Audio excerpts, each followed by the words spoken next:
Welcome to Life-Changing Challengers, the podcast where passion meets purpose. I'm Brad Minus, your host, guiding you through stories of transformation and triumph, from endurance feats to overcoming adversity. Our guests defy the limits and inspire action. Ready to ignite your desire and incinerate your barriers? Join us. Your journey to the extraordinary begins now. And welcome to Life-Changing Challengers. I'm your host again, Brad Minus.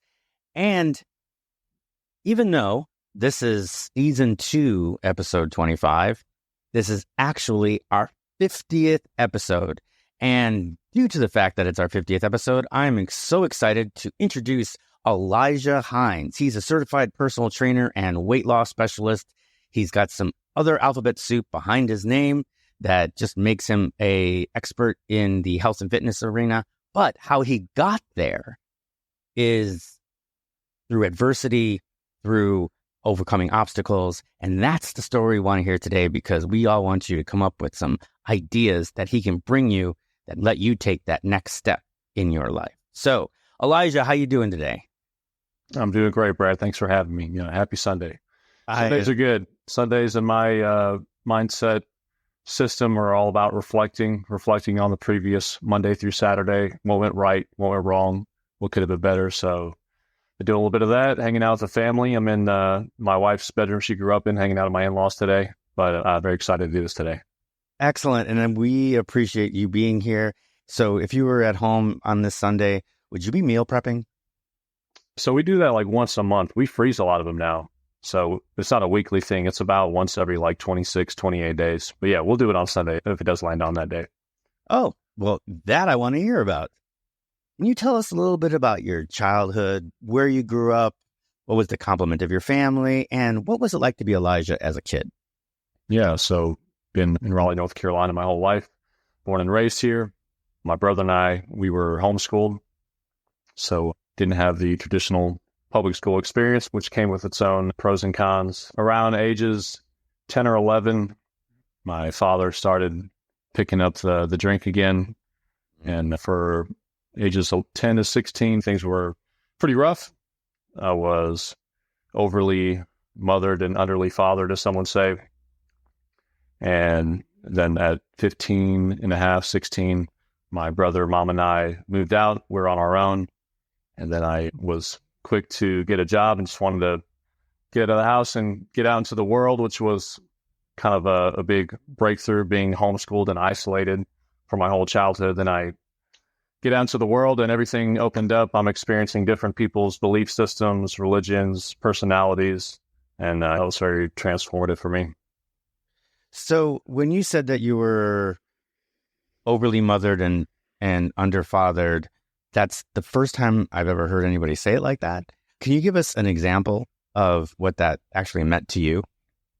Yeah. So underly fathered in the sense that my dad, while he was going through that rough patch, which I'm happy to say we have a great relationship now. He's many, many years sober, which is an inspiration to me, also as someone that practices sobriety. And so, yeah, just to get that out of the way, things are all good now. But utterly fathered in the sense that during that time, he just wasn't really around that much. He would work and then he would be out at night, maybe out for multiple days or nights in a row. We didn't even know where he was or what was going on. And my mother, in her efforts to be tender and take care of us and let us know things were okay, it was almost like too loose and too much fun and not enough discipline. Let's sleep in.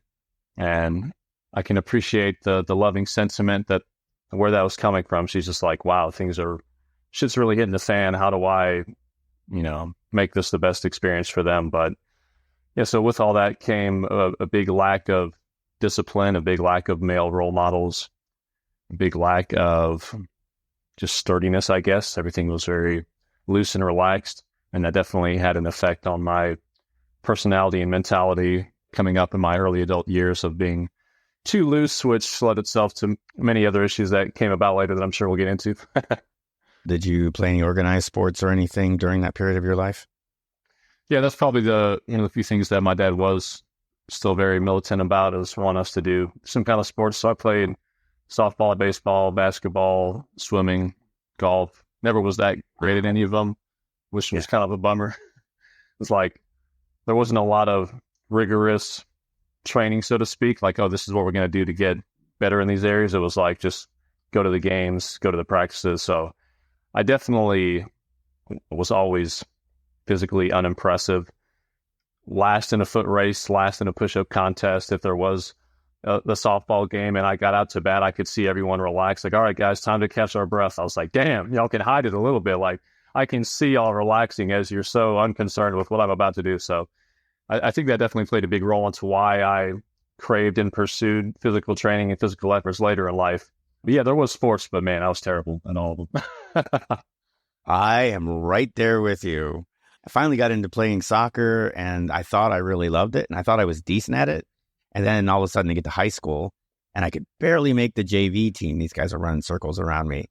Yeah. Until I realized later on in life that the reason I thought I was so good because I was playing a lot is my dad was the coach, and as much as he told me, he says, you're in there because you deserve to be in there. I'm not playing favorites with you. Matter of fact, I'm probably tougher on you because of anyone else. And then I thought about it and I looked back on it and I'm like, no, you didn't. You put me in there because you're my dad.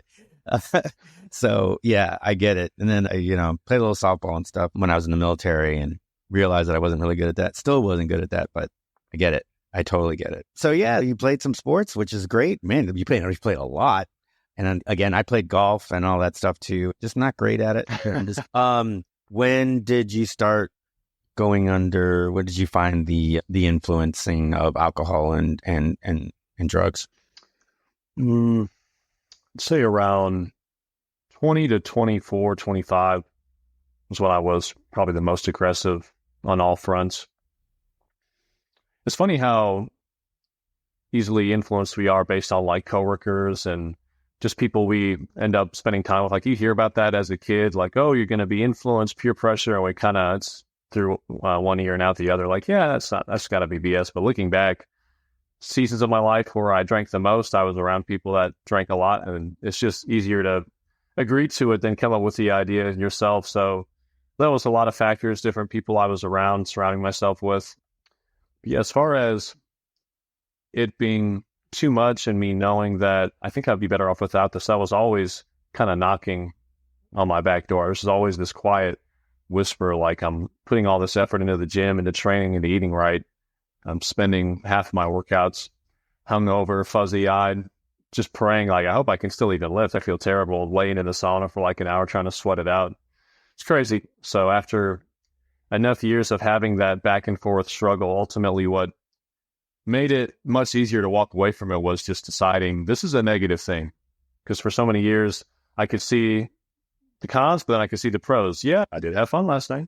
I did laugh a little louder. I did have a good time with my wife or our friends or whatever. So isn't that just life? It's a trade-off. Isn't that just kind of how this whole game works? But once I decided 100%, irrefutably, undeniably, objectively, I would be better off without it. It was kind of like this overnight shift, this quantum leap, and now it was very easy to walk away from it. So anyone struggling with alcohol or anything like that, people that are in your inner circle that are saying, oh, come on, relax, like, it's not that bad. It's very dangerous to be able to see both sides of it, because then you're always going to be torn. Once you know it's bad, now it's just bad. And if you constantly choose to do something that you know is 100% negative, well, it's just, you're going to feel foolish. It's going to feel more disingenuous. It's going to feel more like a bad idea. So that was very helpful to me. That's interesting that you said that you were going to the gym hungover. Oh, yeah. This is my bad. I just made an ass out of myself because I was thinking that this was part of your life before you had gone to the gym. So when did you actually start training and hitting the gym pretty hard? Yeah, I started working out around 18, 19, lost a lot of excess weight I had through my young adult life. And then I did different stuff like rock climbing. I did MMA for a little while, jiu-jitsu, Muay Thai, boxing, stuff like that. And then I really got into strictly lifting, strength training, hypertrophy type stuff around the age 24, 25. My dad being an alcoholic, a lot of other people in my family struggling with that. I feel that the gym played a massive role in keeping it at bay, in the sense that it never got that crazy. Like in my mind, it was crazy because it's something that I didn't want to do, but I would do it anyway. So for me, I was like, this is a big issue. But in the grand scheme of things, I was never waking up in dishes or waking up like, where am I? What day is it? So it wasn't that violently crazy like it is for a lot of people that struggle with that extreme side of alcoholism. But I think the gym played a natural deterrent for so many years. So that was to my benefit. But even then, it's like, I mean, it's still holding that back.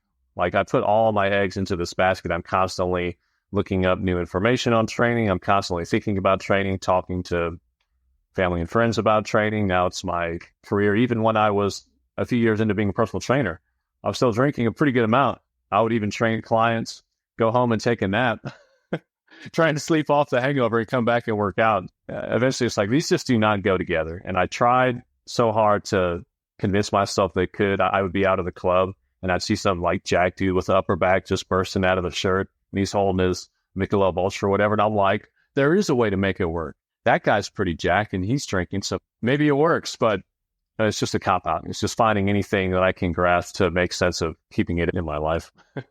Right, we make those excuses. And I, growing up the way I did, and I'm just going to tell you, I nuclear family. I had a mother and a father, a good set of support on the other side, grandparents, great-grandparents, the whole bit. So I was, you could not probably get any more normal, if you want to call it normal, than the way I grew up. So to me, like, it was always Loserville if you were an alcoholic or a drug dealer or a drug addict. I was like, oh, just stop doing it. Just stop doing it. But it really is, after now then, learning afterwards and being a trainer myself and being an endurance coach myself, it's not. There is a gene that you have that has a propensity for overindulgence, which becomes addiction.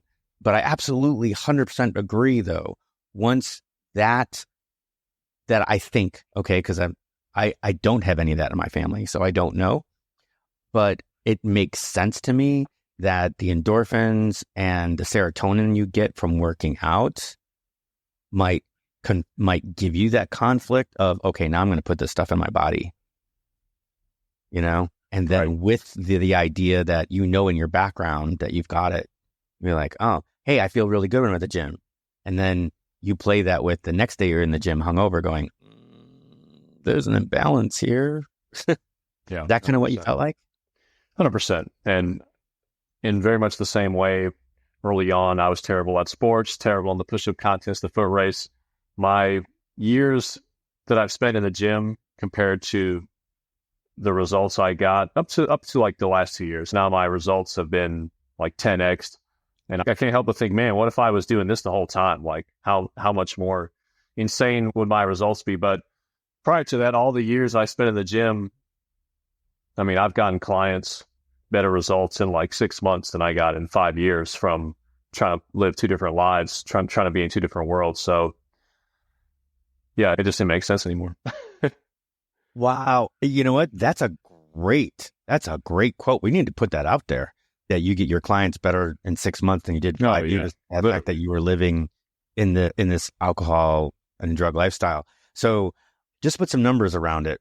What would you say that you were weighing in your teenage years before you started training? Say my softest was close to 200 pounds, like a very doughy, high body fat and under muscled, like 185, 190. Just chubby, pale cheeks and just soft skin. Okay. And how tall? Okay. So, and then that's at your doughiest. So let's go to the other side. You're most ripped, perfectly in shape. Exactly. If you were to look at your peak of where you've gotten to so far, not saying you're not going to peak out even more. Right now, I'd say I'm around 10.5%, 11% body fat at like 163 to 165, depending on the day.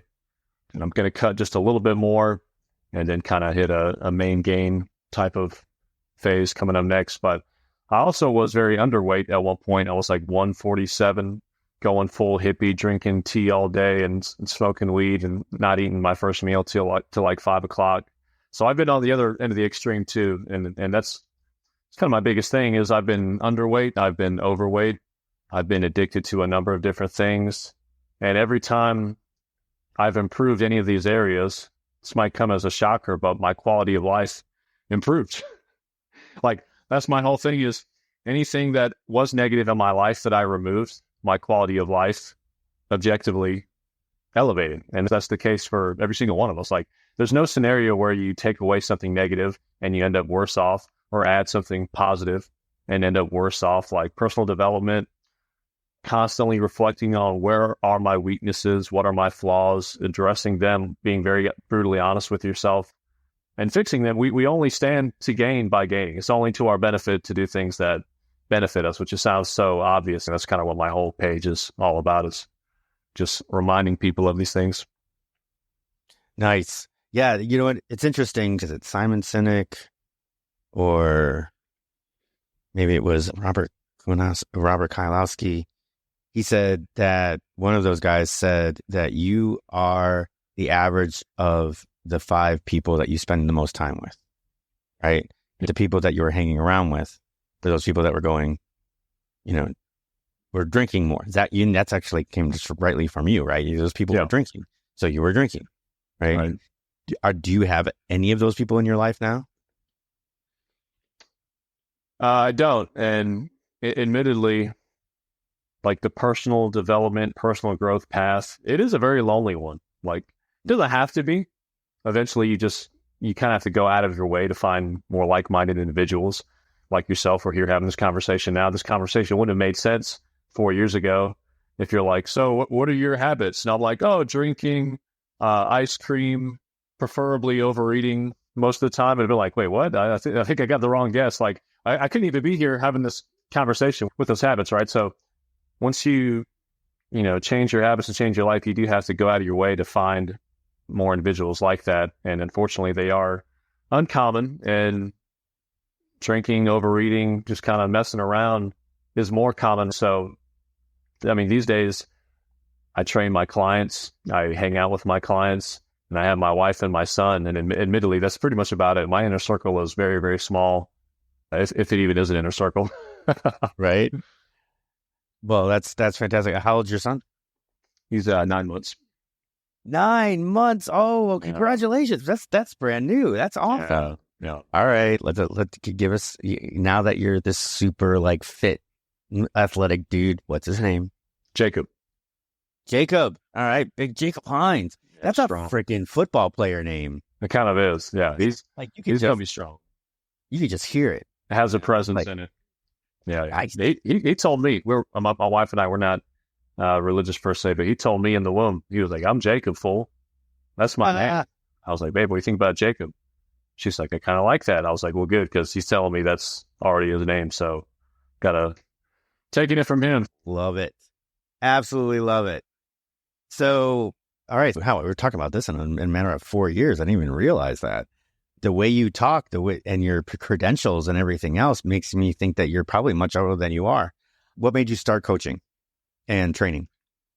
Yeah, training of all the different mindset things that I do, meditation, personal development, all the different habits I have. Nothing has had a more profound effect on my psyche, my well-being, my quality of life than physical training. I honestly think that should be the foundation for everyone's practice. It's a springboard to everything else. It's no coincidence that so many people that are into fitness and working out end up diving deeper into mindset, different belief systems and practices. And it's just like this evolution of, well, I improved this and my life drastically improved. Where else can I apply that? Can I apply that to my relationships, to my inner dialogue, to the way I eat, to the way I carry myself, to the way I speak? So it really is the foundation of everyone's personal development process. But yeah, when I first started working out, again, I mean, not to be too dramatic, but it was almost traumatic being so physically incapable as a young person. Like, I hated it. Anytime there was any physical competition, I dreaded it. An arm wrestling match, anything and everything that had to do with physicality, I dreaded it because I was so bad at it. Facing the facts, realizing the only way this is going to change is if I start working out and putting myself in this uncomfortable space. I mean, I had anxiety in the gym for years. Sometimes I would just freak out and leave like halfway through a workout. If I didn't know what my next exercise was, then I'm looking around. I'm like, can they tell I don't know what's going on, that I don't know what I'm doing? It was a long process to get to where now it's my favorite place to be, and I couldn't be any more comfortable in the gym than anywhere else on planet Earth. But kind of going off on a tangent here. Yeah, so working out, all that to say, that nothing's had a more profound effect, a more tangible, measurable effect on my own well-being than working out. And I was like, I have to, this has to be my life. This is my life path, is giving this to other people and guiding them through this process. Because another big part of my trial and error was lots and lots and lots of error. So again, a big reason I can get my clients better results in like their first 6 months than I got in 4 or 5 years is because I know exactly what we're not going to do. There's this big emphasis right now where it's like, hey, let's just show up. Obviously, it's required. You can't work out without working out. Like, that is part of it. It's just walking in the gym. But once you walk in that gym, there is a lot of dumb shit that you can do. You can do things very wrong. You can make no progress at all for way too damn long, or you could change this, don't do this, add that, train this many days instead of this many days, and 10x your results. So the big thing for me was like, wow, I've had all this trial and error. This would be a crime for me not to pass this along and steer people away from, where it's wasted time, effort, and energy, and just put them, this is what you want to do. This is what we're going to do this, and we're going to progress this lift. We're going to progress this movement. So it really is a time collapse, being able to work with a coach and have them steer you away from their own mistakes that they made. Did you have a coach ever? Yeah, I had a trainer. I was like 25. And yeah, it was a great experience. I went from being very unsure of what to do, making progress on my lifts, being kind of more of a mysterious thing, to a very straightforward, not very complicated. This whole thing, it's not that there's these secrets on the other side of the veil of like, oh, it's this secret elaborate formula. It's actually usually the opposite. People make it too complicated. Then what's actually required is very, very simple. So yeah, my first trainer, he was able to show me that. And then having that accountability, he gave me workouts to do on my own outside of our sessions too, which was very helpful. And then I got to kind of pick his brain. I was telling him like, hey, I actually want to do what you want to do. So that was a great experience for me to ask him about the field, about how to get started.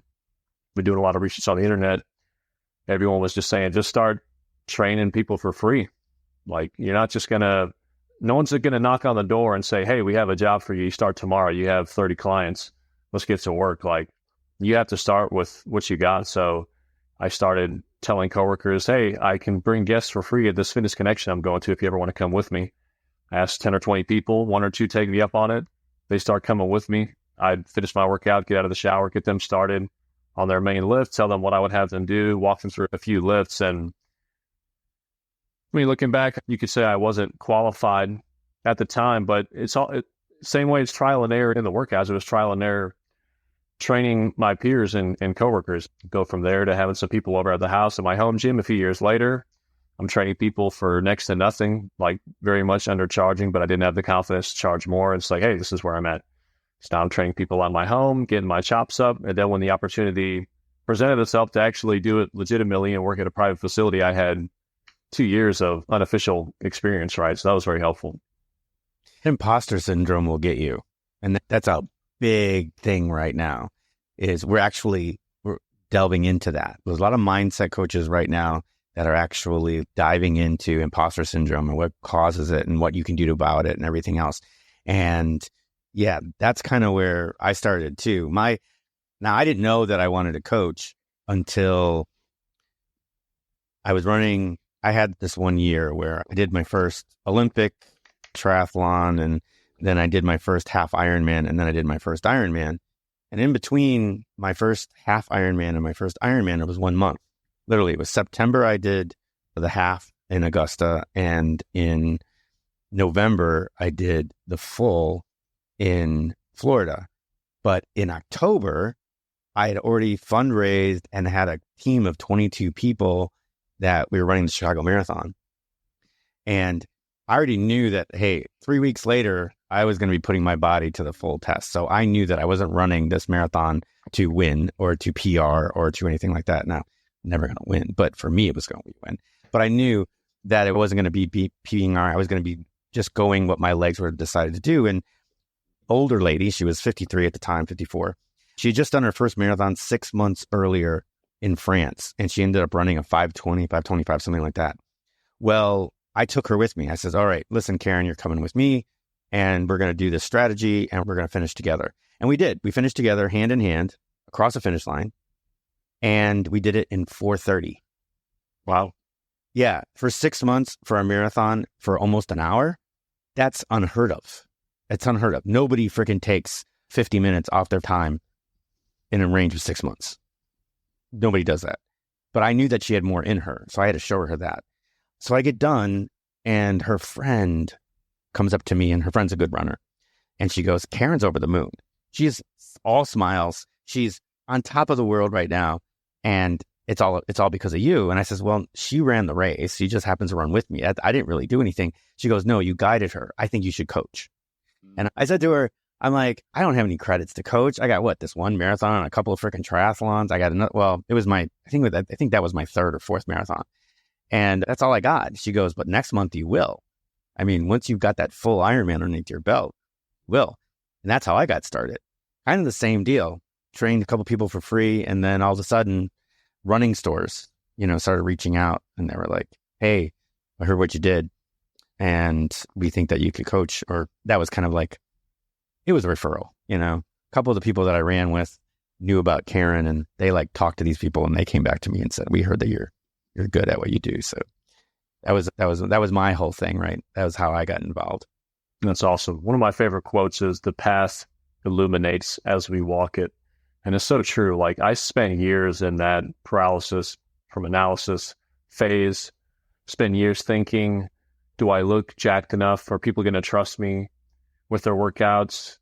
Do I look the part? Do I know enough? And it was all just a waste of time. If anything, it just added to the anxiety I had. My first day, I did step on a gym floor officially as a trainer. Any action is better than no action. Imperfect action start getting you to where you want to go. So just make a move. Just make a move. And then you're either going to learn what to do or what not to do. And both of those are valuable. And then you do it again. And then you do it again. And that's the whole game, that imposter syndrome you were talking about. It's really normal. It's totally normal. Now, if someone's 15, 20 years into their field and everyone recognizes that they're at the top of their game and they still have some confidence issues, that might be its own separate, unique thing that they have their own hangups. But as far as imposter syndrome in the beginning, I'm not very confident. Have you done it before? No, not even once. Well, there you go. I wouldn't be very confident either. Yeah, but once I get the confidence, then I'll go do the thing. It's the other way around. It will always be that way. I agree. But and people kowtow this cliche, which is fake it till you make it. They kowtow it. But what I think fake it till you make it really is the power of yes. You ever heard of Laura Langmeyer? I'm not sure. I don't think so. Okay, so Laura Langmeyer is another one of the self-development coaches, blah, blah, blah. But she talks about her first job out of school. And she was a fitness instructor. She learned, exercise science. That's what her degree was in. And she got offered a job to create fitness centers on oil rigs. Wow. Or for the workers. Didn't know anything about it. Her big thing was that if she never said yes, she probably wouldn't be the person that she is today. Why she said, I just said yes and I figured it out on the way. That's where that I always thought fake it till you make it actually works out sometimes. Absolutely. She would have learned a lot. It's a win-win. But people look at things, it's either we're learning or we're actually pulling it off to our surprise and we're realizing everyone's kind of figuring out this whole thing as we go along. We're not some unique exception to that. We all share that. There is no success without failure. Absolutely. Failure is where we learn. So I've been having this thing running through my head because you've been really big on talking about mindset. What are the things that you practice today to put you in the right mindset, either for the gym, to coach, to be a loving father and husband? What are some of the things that you practice daily? One of the biggest ones is just taking inventory. Okay, I said this thing to my wife. How did that make me feel? Was I proud of who I was in that moment? If it's a yes, that's a green check mark. I need to do more of that. If it's a big red X, I felt bad. She didn't like it. I didn't feel good. It was clearly the wrong thing. Well, I have to be sure to do less of that. 99.9% of the time, if we feel really good about a thing, even the next day, no regrets, it's probably a good thing to do.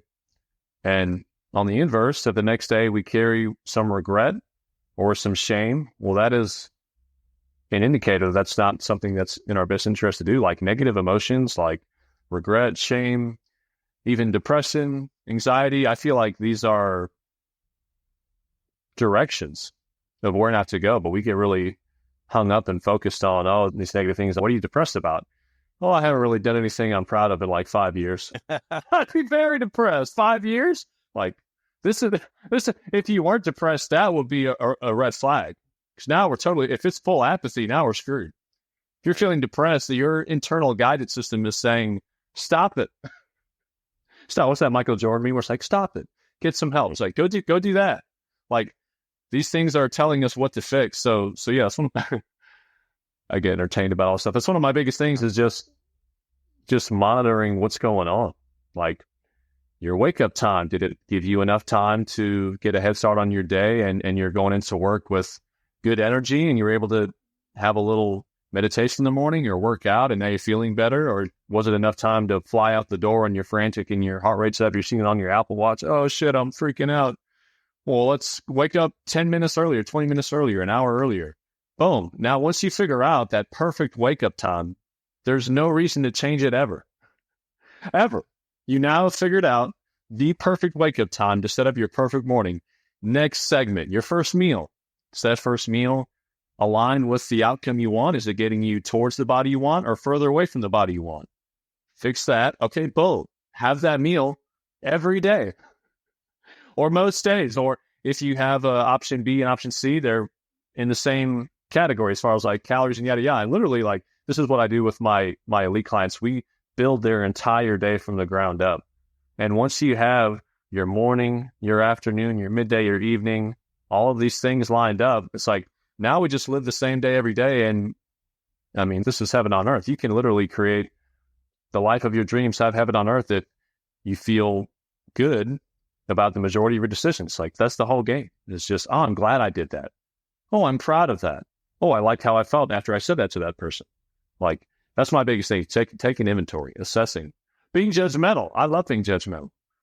Being judgmental is like this negative, very triggering, frowned upon thing. I'm like, we should all be judgmental. We should all be making judgments and assessments at all times. This is how we get better. If someone spent one day doing what I'm saying, they could get more personal development in that 24-hour period than in 5 years of just kind of spinning their wheels, going through the motions. Yeah, I agree. And that's where life-changing challengers came in to start with, was challenging yourself to be better. But you've got to exactly do what you're talking about. You've got to take inventory every day of, hey, did this certain aspect, this meal, this training session, this bedtime, is it closer to getting me to the start line of this challenge that I'm taking upon myself? I've had numerous clients. I've had one client that decided that, hey, you know what? I'm going to climb Everest. And we devised a plan. I had actually for her, that was a little bit that was way out of my education. But so I hooked her up with somebody else. But it was, hey, is this going to get me up that mountain? I need to get up to that mountain. I need to get up to that thing. Right. I need to get up to the thing. So we started with just basic strength and endurance, because it takes a ton of endurance to get up there. You got to have a good VO2 to escape the imbalance in altitude. If you've got good VO2. So when we got her there, then she went off with somebody that could actually get her to where she can adapt her body to getting up this freaking mountain.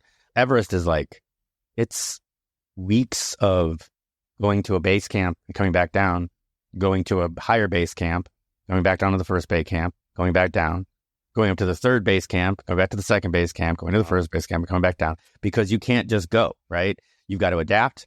But you can't adapt without coming back down to sea level. But when you finally get all the way up to the top, I think it's exactly what you said there. Every little thing, every little meal isn't getting me closer to my goal. Absolutely. And that might sound like a very intense process. People are like, so what? I got to measure every aspect of my life, front to back, top to bottom, like every thought, it's too much. But the end goal is you living a higher quality of life. So how is that not worth it? If the end goal was ending up barely any different, yeah, that seems like a lot of work for not a lot of gain. But if the gain is a happier, healthier, more vibrant, more energetic individual, I mean, it's got to be worth it. If we attack it in small chunks and just make these small improvements over time. And this is what really pains me. At the end of the day, like, everyone has to have their own breaking point or their own come to Jesus moment, their own realization of, I think I need to make some changes. My life could be better. And before that happens, a lot of the stuff falls on deaf ears, which over my years of coaching, I've just kind of come to accept. But at the end of the day, the end goal is you being a better you. Everything in your life is better when you're better. It's just a fact. Your interactions with strangers at the grocery store, the thoughts going on between your ears when you're filling up your car with gas, like, this is your life we're talking about. So it's 100% worth what might seem like its own Mount Everest of like, this is a lot of work. This is a lot of effort. It's like, yeah, it is. And the reward is indescribable. It's priceless. So let's get to work. Yeah, no. And hey, and you single guys out there, when you feel good, when you're doing something you actually enjoy, when all that, hey, you can walk into any freaking bar with any freaking girl and you be able to talk with them without issue.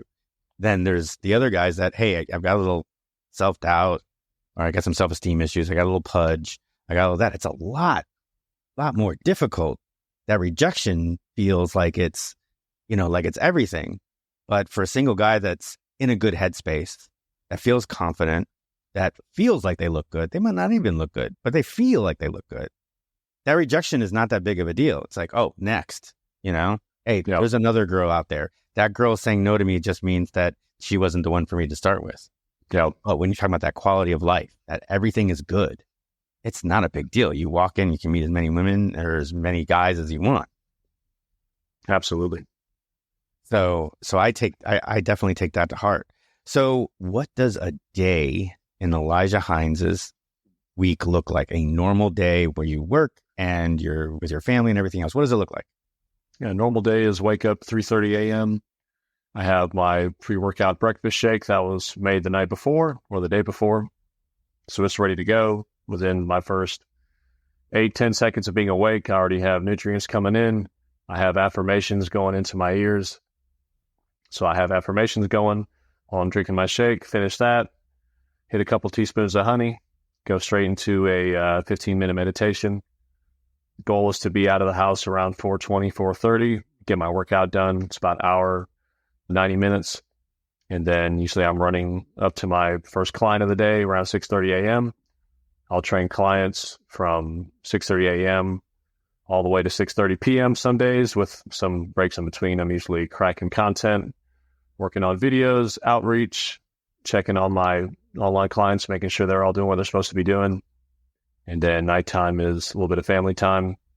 And then that's pretty much Monday through Saturday. And then Sunday is even more so dedicated family time. Nice. So you do have one full day where you're like, nope, not talking to clients. I'm not doing this. I am going to strictly go out and take family time. Except if you want to be on Life-Changing Challengers, then you've got to be available for an hour or so. That's absolutely. Yeah. So you talked about, you just said it, you made the shake the night before. So you prepped some things. When did you do that? Did you do it right before you go to bed, or how does that work? Yeah. So I used to do it the night before. My wife, she makes it now for me at some point the day before. She's great. She does my meal prep. She makes my pre-workout shakes. I pretty much eat the same food every single day. I've had a meal replacement shake for breakfast 7 days a week for like over a decade. Once you find something that's so outrageously beneficial, there's zero temptation to deviate. I'm never like, oh, a shake again? The thing that gives me the perfect amount of energy, perfect amount of carbs, fats, and proteins. I'm not too bloated, but I'm not too hungry. This perfect shake, I have to have it again. No, it's like, why would I have any hangups on it when it's in every way to my benefit? So yeah, she makes it the day before. That was another big hack. I used to make it right before. And admittedly, it tastes a little better. The consistency is a little better when it's like straight out of the blender, but being able to wake up and it's ready to go, you can't beat that. A lot of early morning workout people, they just train fasted for convenience sake because they're like, I'm already waking up early. I'm not going to prepare this big solid meal and then wait for it to digest and then get out the door. So it's like you find these little hacks along the way. Yeah, so I'll have half of a shake before the workout, the second half after the workout. I've been doing that for so many years. Wow. Okay. So do you ever have something different just for, I don't know, let's call it fun, or for just as a treat, maybe do you ever go out just for balance? That's the thing that I preach is, yeah, definitely.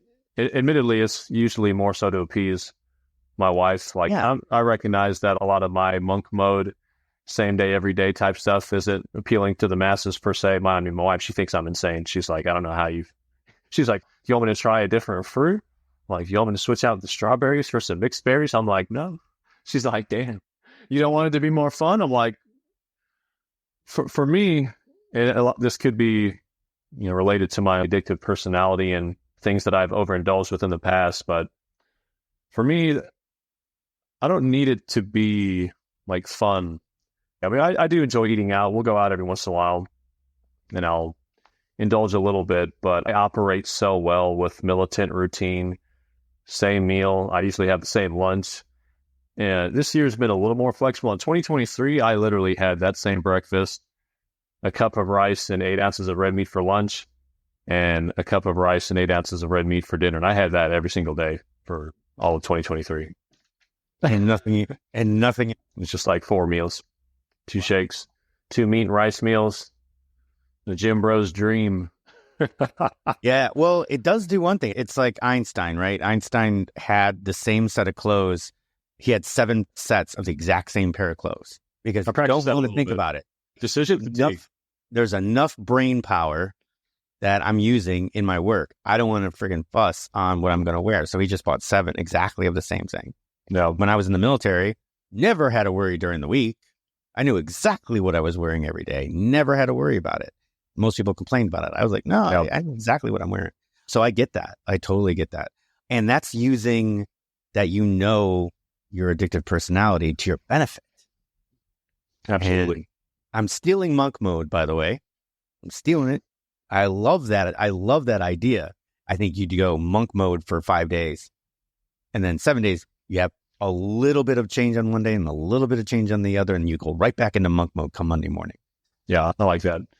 It's kind of like the 80-20 principle, but I feel like for me, it almost sounds unrealistic. And in a way it is. And so in those moments of right now, it's not realistic, I'll deviate. That 20% kind of happens naturally. But I find a lot of people that intentionally do 80-20, really it's like a 50-50 or like a 40-60. Because they're like, well, I had the salad, so now I'll have the donut. It's like, unless you're tracking calories and making it all work, then yeah, at that point you can literally eat whatever you want as long as you're hitting your daily numbers and it's all good. But if you don't know exactly how it's balancing out on the scales, a lot of times that 80-20 is not a true 80-20. Oh, I get that. And that's, I think, so for some of my clients, I deal with the same issues, especially because we deal in time. So if you're going out, like, you really don't need anything but water, even out here in Florida, for a 60-minute run. You really don't need anything. Now, you might want a little bit of water just to wet your mouth, but you really don't need anything for more than 60 minutes. But once you get past that, there's a certain amount of carbs, a certain amount of salt, and depending on the temperature, dew point, humidity, and everything else that you got to have. Otherwise, you're not going to get the quality workout in. So I get that, because every workout is going to have that exact same combination. And most of the time, that same combination comes from a couple different products that you have that work for you. So I totally get that. So it's regimented. But I will say that I also had my example of what you were saying about what works and what doesn't, and the things that make you don't feel so good is if I had a 3-hour ride in the heat, it always felt good going down, that because a 3-hour ride, bicycle ride in the heat here, I'll burn 2,200 calories without even thinking about it, right? Wow. But I used to love to like have an ice cold Coca-Cola. It's just something about it going down would be great. But I'd feel like crap later. And then one time I didn't have it and I felt better. And I think that's exactly where you were talking about as far as, hey, you put in your body, you take something, you go in a certain direction that's going to get you to how you feel the best. Absolutely. Are your actions in alignment with the outcome you want? And Right. if they are, if it really is an outcome you want, there's going to be a lot of incentive to do that. So a lot of the stuff starts with having that goal too. Like if you have nothing you're aiming for, then making these positive changes doesn't really seem important. And it's not. You have no direction. You don't even have any desired outcome or desired thing you're trying to attain. But once you do, it's like, well, now there are better and worse decisions to make. What are the better ones? Let me do a lot of those. What are the worst ones? Let me do very few, if at all, of those. And now we're golden. Beautiful. Can you give me a couple of examples? I don't need names or anything like that. Can you give me a couple examples of some of the outcomes that you help your clients with? I mean, it can't all just be weight loss, get fitter, blah, blah, blah. There's got to be, I would think that you probably have a more stricter metric in there someplace. Yeah, I would say a big one is getting enough protein in. It's very like bodybuilder, gym bro metric, like protein, but it really is important. I've had clients that are chronically under proteined, and once we get it up to a consistent number, somehow, some way, magically, their lifts are like skyrocketing, and they're like, I really didn't think it would make that big of a difference. So before we even get too deep into their calories and the whole overhaul, it's like, let's just make sure you're getting 140 grams a day or 160 grams a day, whatever it is that person needs. So that would be a big one. A pre-workout meal. I've had, I actually had a client just recently. I told him about my daily shake I've had for over a decade. He's been working out fasted with me for like 2 years, and he's always holding his stomach like, man, I don't feel so good. I'm kind of getting the cold sweats. Endurance is kind of up and down. And I'm like, dude, make it the day before. It'll already be ready. Have it an hour, 90 minutes before the workout. I promise you, you'll feel better. He finally did it, and his weights are going up more rapid than they ever have, even though we've been at it for like 2 years now. He's like, why didn't I do this sooner? It's like, yeah, this works. So the nutrition's a big one. Just setting people up for success with when they eat before their workout, what they eat, their daily intake. Yeah, that's a big one. Small victories. Absolutely. They add up. Yeah, I like that. It's small victories. So what about big outcomes? Give me a couple examples of some of your clients. What's their ultimate outcome at the end of a program, or, you know, what they're hiring you for in the first place? Yeah, like something more specific and an exciting one for one of my longest running clients, Joel. He wants to squat 400 by the age of 40. He's 37 right now, about to turn 38. And right now he's in like the mid 300s. So very attainable. There's no reason we can't add 50 pounds in 2 years. We'll probably go way above that, but pretty exciting goal. He got into this lifting stuff, later in life, like mid 30s. He was like 35 or 36 when we first got started together. So that's a really exciting, specific goal. He weighs 165 right now. So squatting well over double his body weight. It's pretty rare. So excited to help him pull that off. And that's something that comes with very specific training. Like, yes, obviously we're going to squat, but it's not just let's squat every week with random weights and random sets and reps. That's something has taken a very methodical approach and methodical process. So that's an exciting one we got coming up. I love that. Dealing with somebody that I deal with, habitual racers, like we've got metrics of if they want to do a triathlon, they want to do the swim in this, the bike in this, and the run in this, and they want to come in at this final time goal. That, coming from that to somebody that just says, no, my metric or my outcome is I just want to squat 400 pounds. I am amazed at that. And I think that's a great goal, great metric, specific, the whole bit. So if those are the kind of people that you're training, I will send everybody I know in North Carolina to you. Cool. Thank you, Elijah. This has been absolutely amazing. And I think we've come up with a lot of great stuff that from number one, from inventory down to metrics, mindset, and nutrition. You pretty much ran the gamut with us and gave us ideas for things that we can use in our lives to help us with that outcome that we want. Absolutely. You have a really cool show, and the way you run this, I caught up on a few episodes before jumping on, and it reminded me of the first time I read David Goggins' Can't Hurt Me. As I was reading that, I was like, oh, my childhood wasn't shit. I didn't go through anything hard.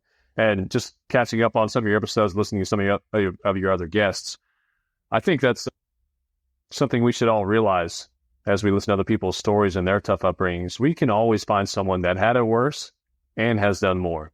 And then they can find someone that had it worse and they've done more. But a lot of people, they like to kind of define themselves by their childhood trauma, by what didn't go right, by what wasn't fair for them, and just stay there and be very stagnant. I could have very easily ended up in overweight, unhappy, addicted to entertainment, movies and shows and video games, addicted to substances. That could have very easily been my life path based on my childhood. And it's just about just making a conscious effort, making a conscious decision. Like, do I want to live a higher quality of life? Let's say I did. What would I do different than what I'm doing now? What would I do different? And immediately your brain will start firing stuff off. Oh, I definitely would do this thing I do every day. I wouldn't eat this thing I eat every day. I wouldn't think this weird thought about that person I see at work every day. Our brains are ready to give us what we need if we ask the right questions. But again, that all comes back to just having that goal. So I think it's really cool what you do, all the listeners. It's to y'all's benefit to hear other people's stories and like, okay, people have really gone through some shit. And what separates them from people that went through some shit and are still in some shit is they made a choice. They decided, this isn't going to be my story. Like, what do you want your story to be? A lot of people, they hear personal development. I could tell you and I can vibe off of David Goggins type stuff. And a lot of people, they kind of roll their eyes at even the idea of personal development. And that's really sad to me. It's really a shame because, again, forget David Goggins, forget Brad, forget me. It's your life. It's your life. And there are things you can do differently today that will make you a better you, which will make you enjoy being you more. That sounds absolutely worth investing the time, effort, and energy required to do it. So I couldn't have said that better myself. So Elijah, thank you for being on the 50th episode. I think it was the perfect 50th episode for Life-Changing Challengers to have Elijah Hines on here. So Elijah, we are going to put your socials in the show notes so people can contact you. All you people out in Raleigh, seek him out, slide into his DMs, ask him if he's got some availability and start training with him.